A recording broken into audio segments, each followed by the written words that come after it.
We're live. We are live. Good morning, everyone. My name is Allison Zmuda, co-author of Curriculum Storyboards, and it is a chilly winter where I am in Virginia Beach. I am sure that it's also increasingly chilly in Connecticut as well, where Dr. Maureen Ruby is joining us live. So welcome. Good morning.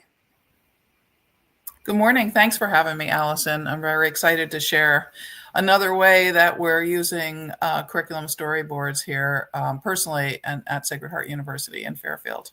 Fantastic. And just in case you don't know, Maureen is joining us for the second time. So initially, Maureen, if we can start to do a quick rewind as to sort of your introduction to curriculum storyboards and the way you started to really gain momentum when you were working with your graduate students. Sure, Allison. I feel like I'm an omnivore of everything that's new. I love the fact that the internet allows us to just continually stay currently up to date. So I had been following your work and Heidi's work in storyboarding through webinars that the two of you had done and that I had seen online. And I was anxiously waiting for your book to be published and said, I can't wait because I had doctoral students in a social, emotional, and academic leadership program, and I was revising a course on SEL pedagogy and practice, and I was also redesigning an advanced curriculum course in our administrator preparation program. And being in Connecticut, knowing that you have presence, as does Heidi and Bina in Connecticut, I said, this is coming. This is coming because we respect the work that you do. So I need to be ahead of the curve.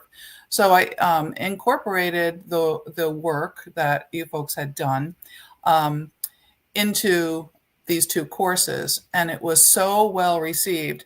And with just my really rudimentary understanding of the process, because I didn't have the book yet, it was just really inspiring and transformative what the students were able to do, both at the administrator certification level courses and the doctoral courses. And so that was my entree. We've been doing some basic research, getting survey research, which we've presented some, and we're collecting more data on how students are responding to using the storyboarding and our infusion of educational neuroscience, because I think that the idea of story and how our brains are wired for story, it's very interconnected. So that's what beautiful. We spoke about the last time. Yeah. What about me? How can I use story besides just sharing storyboarding I refer to it, I hope this is okay with you guys, but as a methodology. The storyboarding methodology. How can I use this as a communication tool? Because I think at its very heart, it is a communication tool. And so what I decided to do was look at storyboarding. The first thing that I want to talk about, and hopefully we can show, is how can I use it as a tool for professional learning. So the first thing I want to talk about is some work that I did with the Connecticut Parent Advocacy Center. And they had contacted me I've been doing literacy work in the state for 25 years, and PD and parent support and, working in districts. And they wanted me to do a series of webinars on early literacy for parents who mostly have children who are experiencing challenges in the learning to read realm. And also they share their materials with teachers. So we sat down and talked about what they wanted to do in these 3 webinars, because they were doing a series. And then the light bulb went off, and I saw the book in front of my inner eye. And I said, I can probably make this really easy for our communication my communication with the organization by creating a storyboard. And the storyboard would have 3 chapters, which would represent the 3 webinars that we would do. And then if we would tweak it based on, what they felt in terms of what I was going to deliver for them. And then secondarily, it would be a form of advertising. So for them to put, the storyboard on their website and on, they use Facebook for communicating. And so it would really tell the story, literally, of what these webinars were going to be. It would also be a tool for the parents, which is, we talked about how storyboards are a communication tool for parents, letting parents know what their students are going to be learning. But in this case, it would be letting the parents know what was going to happen in these 3 webinars. And that would let them know, do they want to go to it? Or do they already know? And then the other thing that we found was that it was as a blueprint and as a support, it allowed parents to come with questions that they wanted to have answered. So what's showing here is the essential questions that the director of CPAC and I talked about. What were the things that we wanted to have people come away with, be able to answer? And then we divided those into nice buckets and looked at the thing I have to say is, as teachers, we do like the artsy side of education. And this really let me have a lot of fun instead of just writing up a document. How am I going to tell this story with the images? So you can see the first chapter was models of reading, and those are engines for understanding, because we wanted to lay the groundwork. And then we had the focus of the story and explained at the very bottom, what the learning targets were, what they would come away with. So that was our launch. And I'll stop in case you want to ask anything. No, so as you're starting to see this, and this first example is incredibly helpful because you're designing it with your target audience in mind. So it's an audience of parents and families, and the opportunity for them to begin to see, like, am I interested in joining up and signing up for the series? So it's an advanced organizer to actually be a marketing piece to get people potentially interested in not just the webinars, but how the webinars are sequenced together. I think the second part that I was really struck by is the friendliness of it. It's not just the images that you've selected, but also trying to create a conversational tone. So that the unit titles of Engines for Understanding and getting the Thomas the Train visual as part of that, or the idea of unlocking the world, strategies for comprehension, so that it's not something that is so mechanical or clinical, but something that's designed to open up the world for their learners. And I think the other interesting piece that I took note on with this particular example is clarifying not just the narrative and the focus of the story, but also the foundational roots of those learning targets. So the theory is that they're not going to be scored or marked in any way, shape, or form if I'm attending as a parent, but I also understand that the learning targets actually have some direct correlation to the focus of the story to actually strengthen the expectations of what that experience would look like. So that was my take on this one. Go ahead.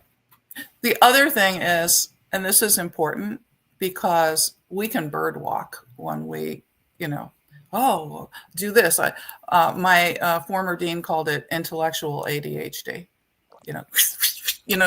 There's just so much that you want to share. Yeah. And so I would say that one of the things that was very eye-opening for me as a designer and having a real purpose, there was a purpose to this, was that having this completed storyboard and having had the input and approval, that it was meeting the needs of CPAC. This kept me honest. Yeah. In the development of and the PowerPoints that I designed to do the webinar with the parents, because it was webinars, they're recorded, they're available. We haven't done the third one yet, and where I would want to go sideways, as we tend to want to do, I didn't, because this was the blueprint. Yeah. And so now I'm using the phrase "kept me honest" when I talk to people. It kept me honest to the commitment that I made to the organization. Yeah, and that's a beautiful way to describe it. The opportunity of seeing the storyboard as a promise to not only to myself as an educator, as I can continue to plan more of the detail orientation piece that make up each of the experiences. But I think the other part of it too is it's a promise to the audience that you're interacting with. And that to me is an opportunity for them to start to see that this truly is an advanced organizer that they can trust and interact with, rather than feeling like bird walking is happening and they're sort of losing sight of where they are in that kind of narrative or storyline. And so then what this also made me reflect on, going back to our graduate student teachers using this, school districts using this, if this kept me honest, well, it's going to have that same impact as we're developing curriculum. And one of the biggest problems that teachers are always trying to do their best and they don't want to make mistakes. It's like this I think like almost most teachers are really type A, because we want to do what's right and we don't want to miss anything. And that can sometimes be, first of all, a real psychological burden. And number two, it can get us into trouble, because that's when we get more into the concept of coverage. Yes. I have to cover everything. I have to get it all in here. And as educators, what I was thinking about when I did this and the impact that it had on me was, this is so liberating. Because when you design the storyboard, you are focused, you are targeted, you are tied to what your essential questions are. You know what the standards are that you're trying to meet. And so you're able to stay in that lane and not be worrying about, oh, I need to do this and I need to do that and I have to bring this in. And then you end up with this like unwieldy, impossible dream. I also just want to interrupt to say we are live right now with Dr. Maureen Ruby. So she just shared a first example on a curriculum storyboard she designed for parents around literacy. And she'll share a couple more examples throughout the conversation today. So I know that we have people joining us live, whether it's on Facebook or LinkedIn or X. So if you want to join the conversation, you want to post a question or make a comment, please feel free to do so. So back to something that I heard you say, Maureen, in terms of it being liberating. It gives you a clarity or freedom. I think that's the interesting dynamic before we move into another example of starting to think about from a designer's perspective. When you're taking that editorial eye, there's a fair bit of back end work that goes to making something as like crisp and clear and compelling. Maybe what we can look at a second example to talk about behind the scenes, what did you need to do in order to create? Do you want to talk about this example with neuroscience? And sure. talk through that, especially because you did this in connection with another colleague.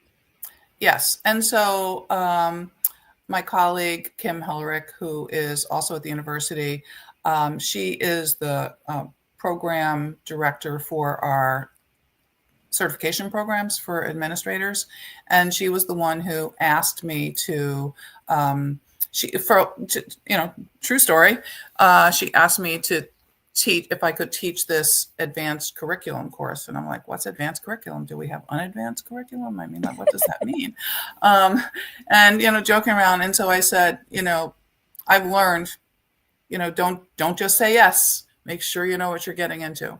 And so I said, well, I'm happy to help. I always want to help, but I need to see the syllabus. And so that's part of the story. And I looked at the syllabus and I said, not me.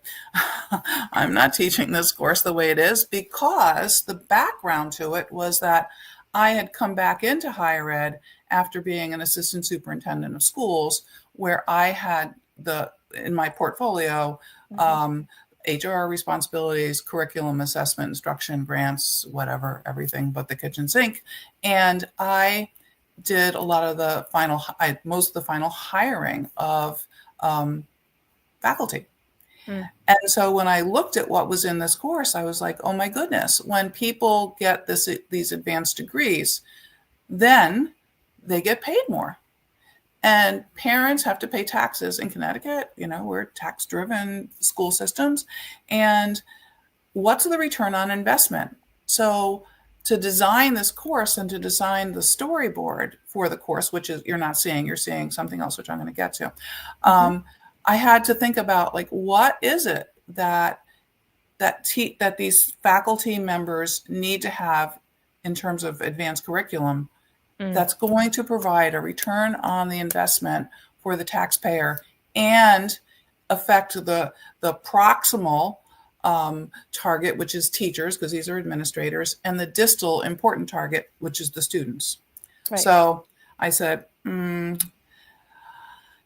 I didn't know whether I wanted to be putting my SEL cap on. I didn't know whether I wanted to fight, flight, or freeze, with this when I read the syllabus.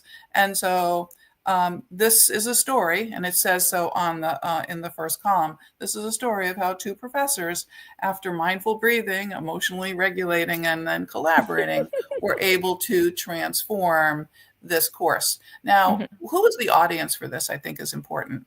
The audience for this was researchers and some practitioners at an international conference in Belgium in the past summer.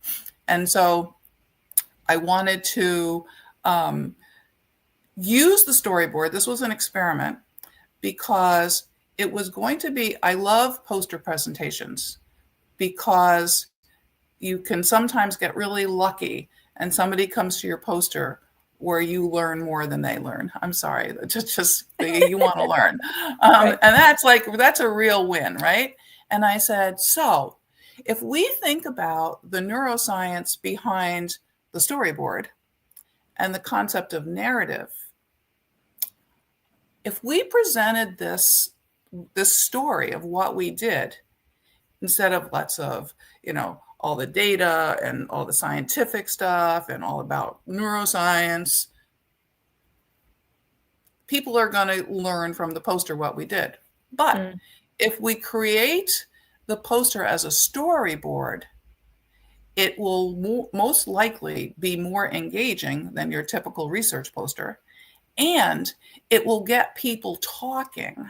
Yeah. And then we'll come away with, not only will they learn what we did, but we will come away with this rich information from this international audience of people. Now, as some of the audience may or may not know, with all of the, and there's all the data that would normally be the big focal point of the poster, where people come by and they go, oh, very nice, that's nice.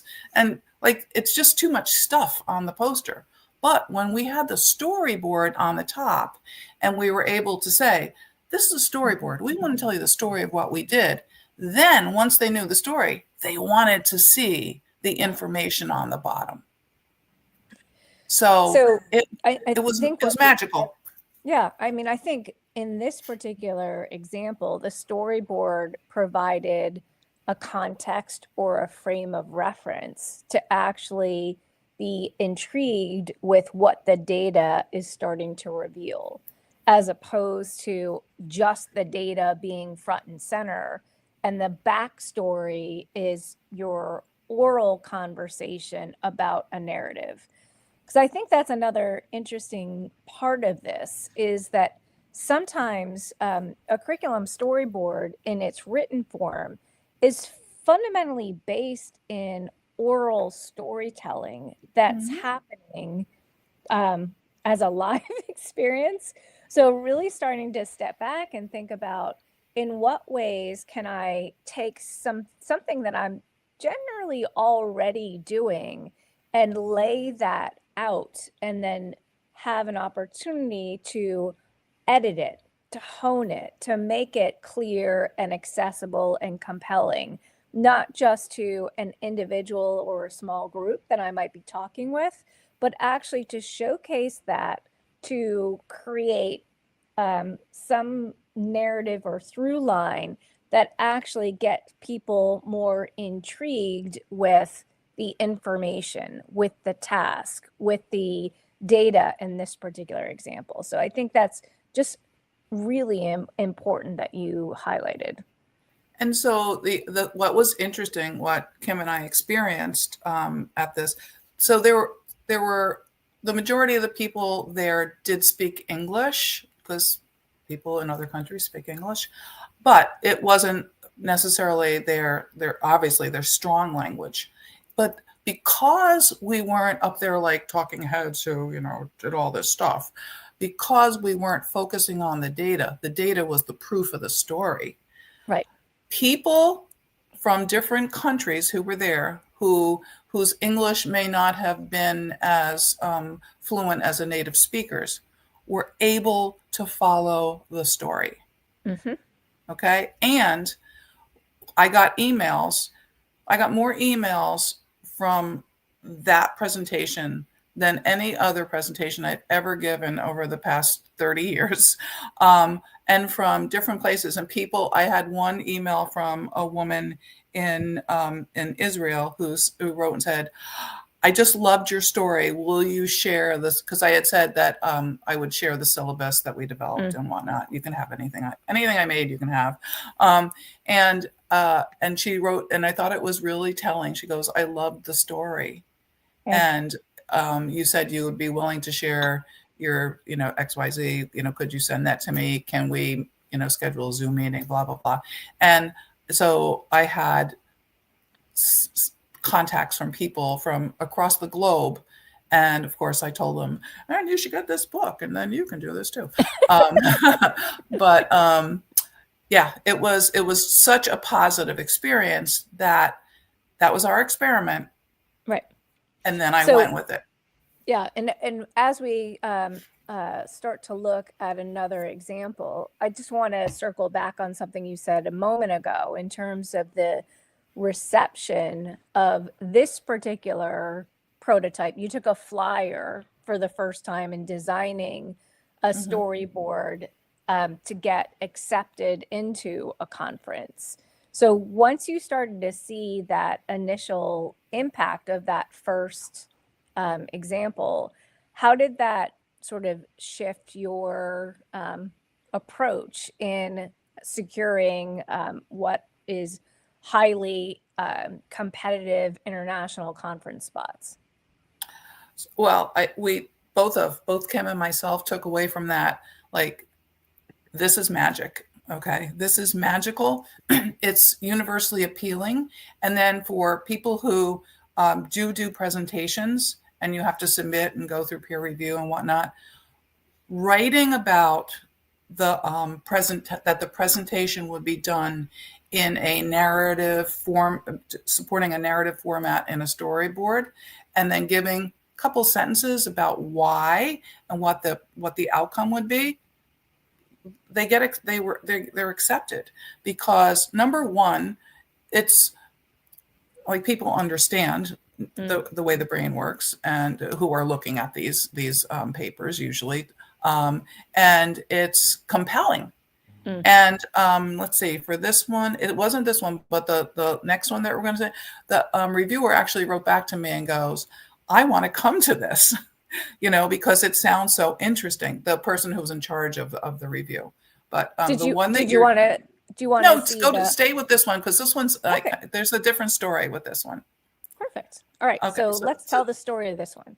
So the story of this one is this was at the Division of Early Childhood Conference in New Orleans. And this was work that I did with a professor from the communication department. He specializes in communication disorders, specifically with young children. And this was, just some work that we had done, and it was very preliminary. And I said to Avi, do you know what a storyboard is?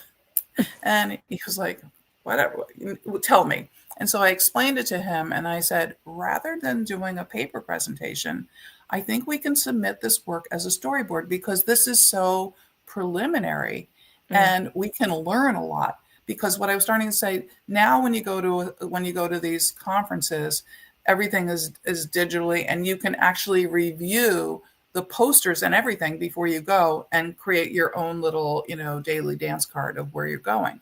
And so the presenters can also see who's coming, who they may not come, but who put on their dance card that they were going to come to, to your poster, which then allows you to go into the directory to see who they are and what their background is, which then helps you be able to tell the story that's on your storyboard that you've already developed, because it is the story, but to be able to design it, because it's a communication tool, to be even more impactful in terms of its power in meeting the audience. And so we did this, and my goal was, number one, to share our information, tell our story. Number two, to share the methodology with my young colleague who's in communications, and get his feedback, because this is communication. And sorry, selfishly, since this was preliminary, I wanted to be able to pick the brains of the people who came to hear the story, to see how they could add to the next chapter of the story. So it's a unifying tool. And one of the things that I would say is that, okay, knowledge broking. Like, we're knowledge brokers. Teachers are knowledge brokers, whether they know it or not, because we're trying to take evidence and research and translate it into practice, and that's contextual. And so the storyboard methodology helps us to contextualize the research, not just say, here's the research, go do something with it, because there's a big black hole there. And the story and the storyboard helps us bridge that research to practice in education. And so as knowledge brokers, our job is not to just take information and toss it out into the wind and say, whatever you can catch, go ahead, do what you can with it. It's to really mobilize the knowledge so that it's useful in a context. And so the storyboard in this vein, and in the next one that we're going to show, really strengthens relationships between the research, evidence, and practice. And it fosters connections. We made connections with people here. We made connections with people every place we've gone, and used this narrative storytelling framework appeals to the listener and engages them. And then it's so, okay, look at this. It's not intimidating, right? And it creates a sense of psychological safety that invites the student into the conversation. So I see now, I in my little head, I see a storyboard as a tool of invitation. And you can have more information, more knowledge. You could be, the smartest person in the room, but there's no learning that happens if the people that you're trying to work with don't accept the invitation. And so we haven't had an invitation that makes you want to go to the party. This does. Yeah. So that's how I see it. And so it was engaging. That safety sense of people aren't intimidated when you go. For those of you who do anything with conferences, if you go and you like the poster sessions and you look and you see all these charts and graphs and effect sizes and these things are important, but they're intimidating to people who don't have a fluency in that particular area, but have an interest in it. And so this just creates, I'm calling it psychological safety for the viewer and the listener. It's interesting. I mean, you started to use the word invitation and invitational, and that's something that Heidi and I both passionately believe that curriculum storyboards are doing. When we're creating this invitation, we're doing it mindful of the audience that we're trying to connect with. And so I think that is an interesting point in that we're not just creating a storyboard, we're deliberately writing a storyboard for our target audience, as opposed to writing the storyboard for us exclusively, which means that the language would change if we're writing it just for us. It's not a summary report. And I think that's another interesting dynamic of how do we have the invitational energy imbue in the choices that we're making in terms of visual choices, in terms of the images, the written choices, the use of vocabulary, and that deliberate connection from one focus to another to make sure that it is a binding thread as opposed to just individual parts. So those are the things that I just wanted to echo as you were clarifying. I think the other part that I also wanted to lean in on is saying the idea that educators are knowledge brokers. I think you said that a minute ago. And I also want to circle back to something you said in addition to knowledge brokers, the idea of doing any kinds of these professional presentations.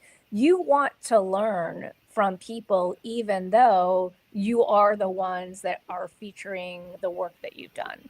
And so I think that's another interesting dynamic that is well suited to the idea of invitation, because you are trying to create a frame of reference for the storyline so that you can actually benefit from the interactions right from the very beginning, as they're starting to then take a look at the data and the information that you have down below. If I could just add into that, Sure. I think that, okay, so this is in this context. This is what I love about storyboard is, and you talked about it with audience, and I'm thinking about context. Contexts vary. And so, yeah, this works in that research arena. But let's go back to the classroom. Let's go back to the classroom and let's just think about multilingual learners and think in an asset framework, right? Just because you are learning a language doesn't mean that you don't have a store of knowledge and a lot to contribute, right? So we didn't show it, but that first one for the parents was translated into Spanish, and my webinars are simultaneous English and Spanish. The PowerPoints are English and Spanish. The people who don't speak English, who are parents of our students, they have a lot of information and they can participate. So when we think about all of that and we think about the idea of the two-way learning, that will happen in the classroom as well. If we create storyboards that are an invitation to the student and a communication tool and an invitation to the parent, we can, over time, experience this two-way. It's not just the teacher teaching the content.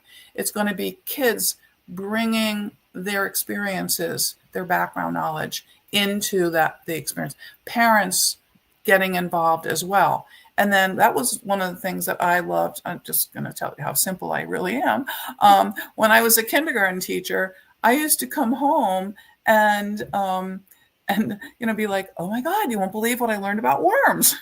Or you won't, because as I was I wasn't using storyboarding, but I was doing a lot of storytelling and communicating with parents, and parents who have different jobs and kids who have different experience. I would learn things from 5-year-olds.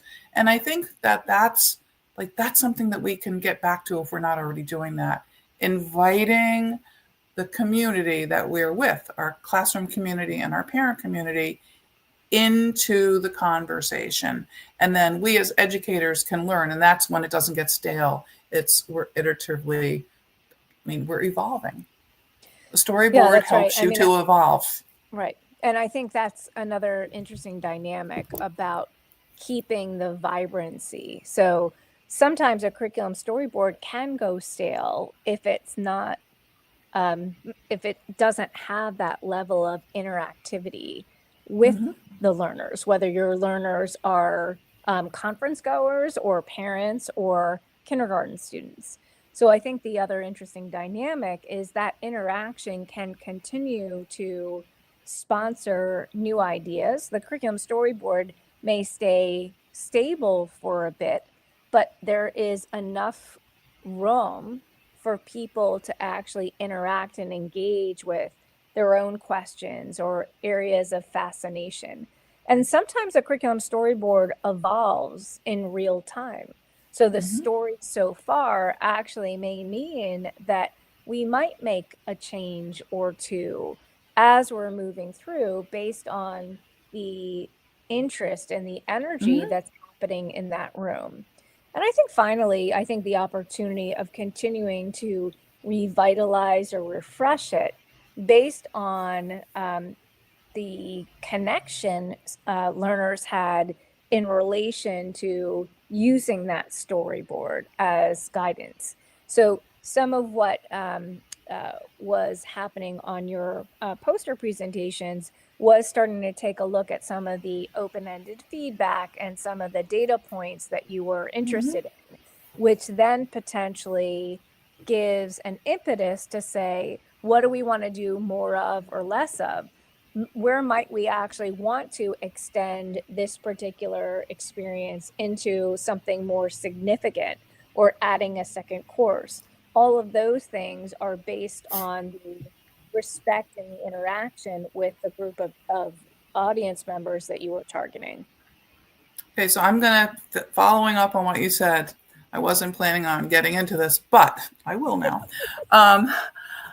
I think that storyboarding is somewhat aligned with the research method of improvement science.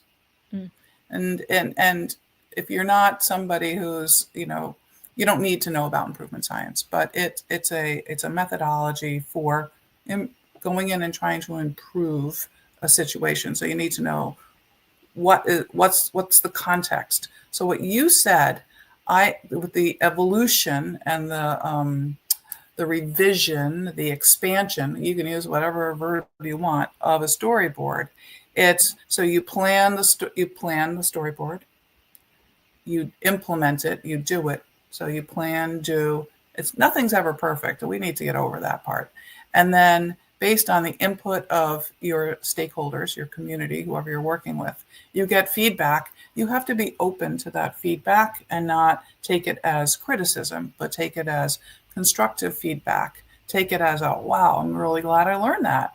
And then you revise it. And so in implementation science, you identify, they're talking about problems and barriers. What it is, you figure out with the people that you're not doing it to, you're doing it with. Yes. What it is you're going to do, you implement it, you look at it, how did it go? And then you're not done. You're learning from what went well and what didn't go well, and you revise. And I see that framework of improvement science methodology as being something that we probably are doing unconsciously, but I'm conscious of it, doing in storyboarding. Yes. It's not stamped and etched forever. Yeah, I mean, I think that it's so important to bring that part into this, Maureen. And I appreciate the idea of thinking about this as a methodology, because the reality is that if you're extending an invitation to the audience to interact, to come join you in this learning experience, then part of inviting them to the party is to engage and learn from their experience. That does have a real-time impact on the story that you're telling, on the learning that's happening, not just for the learner, but also for the designer who actually sort of set up that learning experience. So to me, as you started to clarify, it's designed to be an iterative process. And while some people may be a little bit scared about the idea that your curriculum is not stable, I think that's another interesting piece of this, is that the learning targets or the standards, if we're thinking about a subject area classroom, the standards might be stable, but the way we go about explicating that and how we're telling that in the story, that may shift dramatically. It might mean that the problems or approaches or tasks that we've designed actually can continue to iterate. And some of the language can stay the same. But I think it's helpful, Maureen, to continue to think about, from your perspective, based on the storyboards that you've designed so far, what are some of the choices that you've made as a result of your graduate students, for example, interacting with the storyboards? So we've talked about this, and the first and most important thing, besides knowing what your goals are in terms of content and whatnot, is the audience. And I think what you just hit on is so important. And one of the things that I value so much about being a teacher is and we're talking about the audience and the context. And so while you may have, let's just think about English language arts, there are certain things that we have to teach in certain grade levels, but you really need to be mindful of who the people are in front of you. So I had 1 year, I had, I think a lot of places they try to give you even male and female and even this and that. And, the design, the engineering of the class, but sometimes that's not possible. And if you were going to read The Princess Diaries, and you ended up with, you wouldn't be reading that more likely, but just that book, and you ended up with 18 boys and 6 girls in your class, and not to be offend anybody, but that book might not be the best choice to use with that audience. And so that doesn't mean, oh, I can't even, no. What were the learning targets? What would be the best tool? Now I'm going to tweak the storyboard, and I'm going to have to see how that book, how that play, if that was included in the story. It's a simple revision. And I would submit that that's one of the things that I find most compelling about teaching, is because we're not just teachers, and I hit on it, we're learners. And so when you have to think of your audience, and I think we call this differentiation, and you have to differentiate the instruction, you can't look at that as a punishment. You look at that as an opportunity, not only to meet the needs of the students that you're trying to support and serve, but for yourself as well, because you're just going to expand your whole world. And then it's not like, oh, well, the other storyboard or the other curriculum design was like a waste. No, because you have that. Other people can use it. You can bring it back. You can iterate it with things that you learned. you can use that same book, but you learn things. So to me, that's so exciting. Like let's go back to the party image. If you have kids, or you could have it for adults, but kids are easier to talk about for me. You have a birthday party for kids, and you have a clown, and you have this, and you have that, and the kids have a great time. But there are some things that went sideways at that party. Well, the next time you have a party, you're going to not do the things that didn't work well, and you're going to find something else to do and move on. This is we do this in real life. We need to do it in our teaching. That might not have been the strongest example, but I think you get the idea. But I think it's a powerful example, because I think at the end of the day, we are storytellers by design. So from an educator's perspective, being a storyteller is being part knowledge broker. And again, I'm trying to sort of summarize a couple of things that I heard you eloquently say throughout our conversation. So part of being a storyteller is a knowledge broker. You're trying to impart information based on whether it's a problem situation, whether it's a chain of events, or what have you. Mm-hmm. But part of being a storyteller is also starting to lean in and connect with your audience. So a knowledge broker is necessary, but not sufficient. Because if we're a knowledge broker, we can start to go right back to a coverage mentality. We may have less to cover if we've sort of identified what's most important, but the way we're trying to imparting knowledge is difficult to pay attention to as a learner if I'm not doing something with it, if I'm not making sense of it, if I'm not applying it. So I think that's another interesting part of this, is starting to think about, especially not just in the storyboard structure, but also thinking in that focus of the story, in what ways are we continuing to get learners to see the ways in which they're doing something with the knowledge, rather than just being the receptacle of the experience. Absolutely. And that you hit the nail on the head.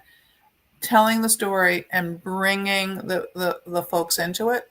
So back to those poster presentations, instead of people standing there going, when you're telling a story and you're pausing, they're interjecting questions, and you're still able to stay on track, because the questions that they're asking you are being born from the merging of your story and the narrative that they have to offer to it. So the story is getting more enriched.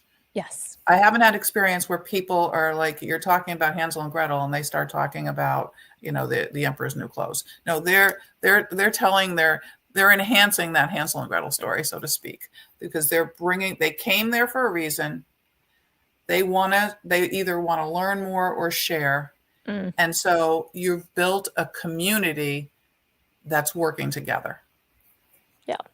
So again, as always, Maureen, I not just was excited to have a conversation with you for a second time, but you're already sparking the idea of a third conversation in the future, where we are talking a little more about the methodology and how curriculum storyboards interface with neuroscience, with the idea of improvement science. So that's something that potentially, if you're interested in as well, for the audience that are joining in, go ahead and sign up on Curriculum Storyboards for our newsletter. You'll also see this in the YouTube channel relatively quickly after this call is over, and continue to see some of the powerful examples that Maureen so beautifully shared. I showed that on a visual on the screen, but if you wanted to study them in a little more detail, definitely you'll have that opportunity.